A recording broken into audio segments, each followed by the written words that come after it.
जय महाराष्ट्र। मी शैलजा जोगल बुलेटिनची सुरुवात करते एका महत्त्वाच्या बातमीने। अखेर भाजप पाठोपाठ शिवसेनेच्या 21 उमेदवारांची पहिली यादी जाहीर झाली आहे। शिवसेनेने एकमेव अपवाद वगळता या ठिकाणी सगळे जे विद्यमान खासदार आहेत त्यांना पुन्हा एकदा संधी दिली आहे। मुंबई, ठाणे, उत्तर महाराष्ट्र, पश्चिम महाराष्ट्र, कोकण विभागातील सर्व उमेदवारांची घोषणा शिवसेनेने केली आहे। पण या यादीमध्ये पालघर आणि साताऱ्याच्या उमेदवारांची घोषणा न करण्यात आल्याने शिवसेना पालघर मतदारसंघ भाजपला सोडणार का अशी चर्चा आहे। तर उस्मानाबादचे विद्यमान खासदार रवींद्र गायकवाड यांचा पत्ता कट करण्यात आलाय। त्यांच्या जागी ओमराजे निंबाळकर यांना उमेदवारी देण्यात आली आहे।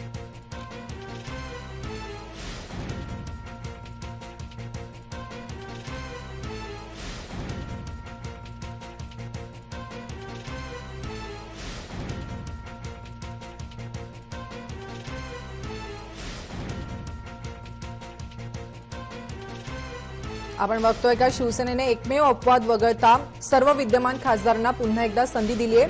मुंबई, ठाणे, उत्तर महाराष्ट्र त्याचप्रमाणे पश्चिम महाराष्ट्र, कोकण विभागातील सर्व उमेदवारांची घोषणा या ठिकाणी शिवसेनेने केली आहे। आपण बघतोय या ठिकाणी शिवसेनेने पहिली यादी जाहीर केलेली आहे।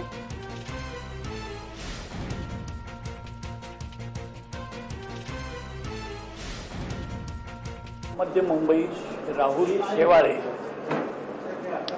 उत्तर पश्चिम मुंबई गजानन कीर्तिकर, ठाणे राजन विचारे, कल्याण श्रीकांत शिंदे, रायगड अनंत गीते, रत्नागिरी सिंधुदुर्ग विनायक राऊत, कोल्हापूर संजय मंडली, हातकणंगले धैर्यशील माने, नाशिक हेमंत गोडसे, शिर्डी सदाशिव लोखंडे, शिरूर शिवाजीराव आढळराव पाटील, औरंगाबाद चंद्रकांत खैरे, यवतमाळ वाशिम भावना गवळी, बुलढाणा प्रतापराव जाधव, रामटेक कृपाल तुमाने, अमरावती आनंदराव अडसूळ, परभणी संजय जाधव, मावळ श्रीरंग बारणे, हिंगोली हेमंत पाटील आणि उस्मानाबाद ओमराजे निंबाळकर ही 21 उमेदवारांची यादी आज दिलेली आहे। 2 जागांची त्या जाहीर होतील 2 दिवसांनी। बहुधा आम्ही रविवारीच त्यांची घोषणा करू। तर दरम्यान शिवसेनेने जाहीर केलेल्या यादी संदर्भात शिवसेना नेते सुभाष देसाईंशी बातचीत केली आमचे सिनियर करस्पॉन्डंट दिनेश दुखंडे यांनी। ओमराजे निंबाळकर यांना संधी दिली आहे। विद्यमान खासदार रवी गायकवाड यांचं तिकीट कापलं आहे। काय नेमकं कारण मानताय? तिकीट कापणं वगैरे नाही, हा एक निर्णय असतो आणि तो निर्णय पक्ष घेत असतो। त्याप्रमाणे या ठिकाणी उस्मानाबादमध्ये ओमराजे निंबाळकर यांना संधी देण्यात आलेली आहे आणि तिथली स्थानिक परिस्थिती, त्या ठिकाणच्या शिवसैनिकांचा आग्रह हे सगळं लक्षात घेऊन पक्षांनी निर्णय केलेला आहे। मला असं वाटतं की हा निर्णय उचित आहे। रवी गायकवाड परफॉर्मन्समध्ये मतदारसंघात कमी पडले की स्थानिक शिवसैनिकांचाच विरोध? नाही, मला ह्याचं काही विश्लेषण करायचं नाही, कारण जे काही विश्लेषण असतं ते आमची निवडणुकीची जी समिती बसते त्याच्यामध्ये होत असतं आणि शेवटी अंतिम निर्णय हा पक्षप्रमुखांच्या मान्यतेने जाहीर केला जातो। तो आज जाहीर झालेला आहे। 23 पैकी 21 उमेदवारांची घोषणा केलेली आहे, पण 2 उमेदवार अद्याप घोषणेसाठी बाकी आहेत। पालघरची जागा आणि साताऱ्याची। त्याही बाबतीतली आमची सगळी पूर्वतयारी झालेली आहे। फक्त त्यांची घोषणा ही 2 दिवसात म्हणजे रविवारी केली जाईल।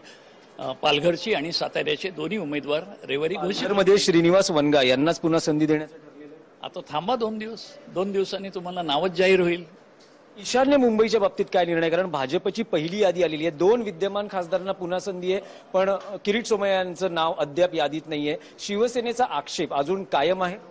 2 पक्षांची युती असली तरी आपापले उमेदवार तो पक्ष ठरवतो। त्याप्रमाणे भाजपच्या वाट्याच्या ज्या जागा आहेत त्यांचे उमेदवार भाजप ठरवेल।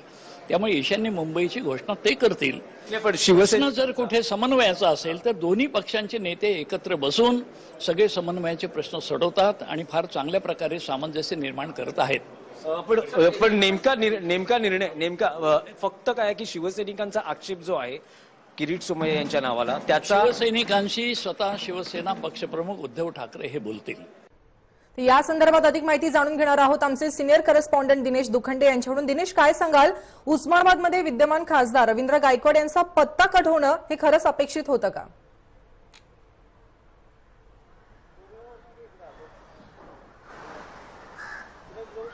हो, नक्कीच शैलजा, अशी घडामोड अपेक्षित होती. कारण गेल्या साधारण 15 दिवसांपासून ज्या वेळेस उद्धव ठाकरे मतदारसंघांचा फेर आढावा घेत होते आणि युतीमध्ये निवडणूक लढवण्याची घोषणा झाली होती, उस्मानाबादमधल्या जागेवेळेस स्थानिक पदाधिकाऱ्यांकडून फेरआढावा घेतानाही बैठकीत त्याचे पडसाद उमटले होते. स्थानिक पदाधिकाऱ्यांचा रवी गायकवाड यांच्या नावाला आक्षेप होता. उद्धव ठाकरे यांनी हा आक्षेप ऐकून घेतला आणि जी माहिती सूत्रांकडून मिळते त्यानुसार रवी गायकवाड यांचा मतदारसंघात संपर्क कमी पडला असावा किंवा त्यांचा परफॉर्मन्स नेतृत्वाला भावला नसावा.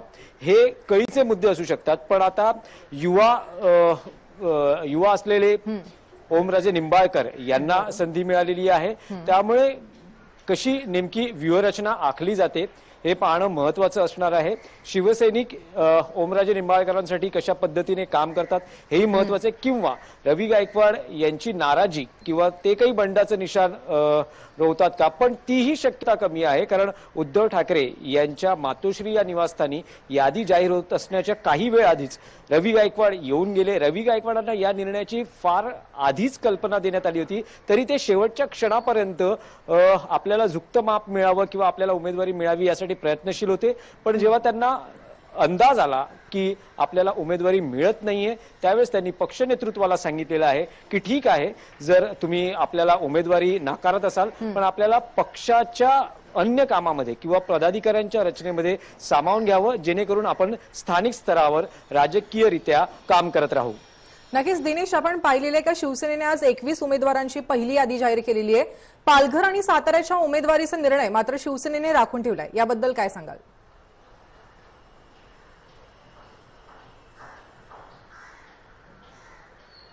हो, नक्कीच. काही वेळापूर्वीच उद्धव ठाकरे यांनी घोषणा केली आहे की नरेंद्र पाटील यांच्याबाबत नेमकं काय करावं याचा निर्णय हा उद्धव ठाकरे आणि मुख्यमंत्री स्वतः मिळून घेणार आहेत आणि त्याची घोषणा ही कोल्हापूरच्या प्रचाराच्या सभेत होणार आहे. त्यामुळे आता काही तासांचाच अवधी शिल्लक राहिला आहे. पण जी ठामपणे माहिती सांगितली जाते आहे की साताऱ्याची जागा आहे, नरेंद्र पाटील यांचा शिवसेनेत प्रवेश करून त्यांना उमेदवारी दिली जाईल. ज्या पद्धतीनं नरेंद्र पाटील स्वतः आज मातोश्रीवर आले होते आणि उद्धव ठाकरे यांची भेट घेतली होती.